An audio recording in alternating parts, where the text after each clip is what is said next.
దేవుని నామానికి మహిమ కలుగునుగాక. మన ప్రభువును రక్షకుడైన యేసుక్రీస్తు నామములో ఈ ఉదయకాలపు శుభాలు ఆశీర్వాదాలు మెండుగా మీ అందరికీ కలుగునుగాక. మీ అందరికీ వందనాలు. ప్రియమైన దేవుని పిల్లలారా, దేవుడు మనను ప్రేమించి ఈరోజు మనకిస్తున్నటువంటి వాగ్దానం యెషయా గ్రంథం 26వ అధ్యాయము 3వ వచనం. ఎవని మనసు నీ మీద ఆనుకొనునో వానిని పూర్ణశాంతి గలవానిగా కాపాడుదువు, ఏలైనగా అతడు నీ యందు విశ్వాసముంచి ఉన్నాడు అని వాక్యము సెలవిస్తుంది. దేవుని మీద ఒక మనిషి ఆనుకున్నాను అనడానికి ఒక రుజువు ఏంటంటే మనసు దేవుని మీద పెట్టడం. మనిషి ఆనుకున్నాడు అంటానికి గుర్తు మనసు దేవుని మీద ఆధారపడడం, మనసును దేవుని మీద పెట్టడం. అలా పెట్టినప్పుడు ఏం జరుగుతుంది అంటే, దేవుని మీద నీ మనసు పెట్టినప్పుడు దేవుడు నిన్ను పూర్ణ శాంతి సమాధానానికి కర్తగా చేయబోతున్నాడని వాక్యము సెలవిస్తూ ఉంది. ఎందుకని దేవుని యందు విశ్వాసం ఉంచాము. విశ్వాసం గురించి మనం మాట్లాడుకుంటే, విశ్వాసము బంగారము కంటే అమూల్యమైంది. నేడు మన విశ్వాస జీవితంలో అన్నీ పోగొట్టుకున్నట్టుగానే విశ్వాస జీవితాన్ని కూడా మనం పోగొట్టుకుంటున్నాం. ఏది పోయినా మన విశ్వాస జీవితాన్ని మనం పోగొట్టుకోకూడదు. ఎందుకని? ఎండి బంగారాల కంటే ఈ లోకంలో ఉన్న గొప్పదైన దేనికంటే కూడా విశ్వాసము చాలా శ్రేష్టమైనది. అందుకే అగ్ని వంటి మహాశ్రమలు, శోధనలు మన జీవితంలో వచ్చినప్పుడు మన విశ్వాసాన్ని కాపాడుకుంటే ఎండి బంగారాల కంటే కూడా విలువైన మన విశ్వాస జీవితంలో దేవుని మీద మనం పెట్టినటువంటి ఆ మంచి మనసుందే, ఆ మనసు మనల్ని పూర్ణ శాంతి గలవానిగా కాపాడుతూ ఈ లోకంలో మనల్ని బ్రతికించి బలపరిచి నడిపిస్తుంది అనడంలో ఏమాత్రం సందేహం లేదు. ఆయన మీద ఆనుకుంటే పూర్ణ శాంతి సమాధానం, ఆయన మీద ఆనుకుంటే శాంతి సమాధానం దేవుడు ఇస్తాడని విశ్వాసం ఉంచిన వారికి దేవుడు వాగ్దానం చేశాడు.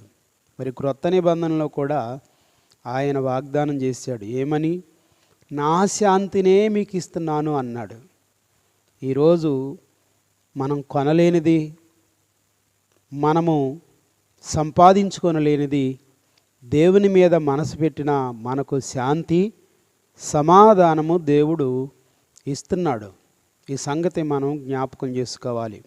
అంత మాత్రమే కాదు, దేవుని పిల్లలుగా మనము పూర్ణ శాంతి పొందుకోవడానికి నా శాంతినే మీకు ఇస్తున్నానని దేవుడు కూడా వాగ్దానం చేశాడు. అక్కడ వాగ్దానాన్ని, ఇక్కడ మరి దేవుని సన్నిధిలో దేవుడిచ్చినటువంటి మాటను మనం చూసినప్పుడు, అక్కడ మనం చదువుకున్న వాక్యము, ఇక్కడ మనము దేవుడిచ్చినటువంటి ఈ మాట రెండు మనం ఒకసారి జత చేసి చూసినట్లయితే, దేవుని మీద ఆనుకున్న వారికి పూర్ణశాంతి సమాధానము, దేవుడే వాగ్దానం చేసిన లోకమిచ్చే శాంతి కాకుండా పూర్ణ శాంతి సమాధానము దేవుడు మనకిస్తున్నాడు అనడంలో ఏమాత్రం సందేహం లేదు.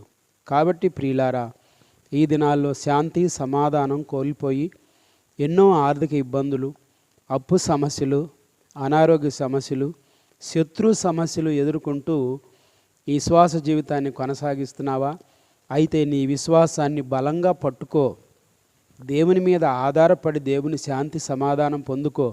దేవుని వాగ్దానాలు స్వతంత్రించుకొని, ఆయన నా శాంతినిస్తాను, లోకమిచ్చే శాంతి కాదు అన్నాడు. కాబట్టి అందులో పూర్ణ సంతోషము సమాధానం ఉంది. కాబట్టి దేవుణ్ణి మనము సమాధానముతో ఆయన వెతికి వెంటాడినప్పుడు, ఆయన ప్రేమించినప్పుడు ఆయన వాగ్దానం చేశాడు. ఏమనంటే, నన్ను ప్రేమించు వారిని నేను విడువను అని వాగ్దానం చేశాడు. మనము ఆయనను ప్రేమించినప్పుడు మనలను కీడు నుండి తప్పించి మేలు ఆశీర్వాదాలతో నింపుతానని ఆయన వాగ్దానం చేస్తున్నాడు. అతడు నన్ను ప్రేమించున్నాడు గనక నేను అతన్ని తప్పిస్తాను, శ్రమలో అతనికి తోడై ఉంటాను, నా నామం ఎరిగినవాడు గనక నేను అతన్ని ఘనపరుస్తాను అని ప్రభువే తన వాక్యంలో రాయించి ఉన్నట్లుగా మనం చూస్తున్నాం.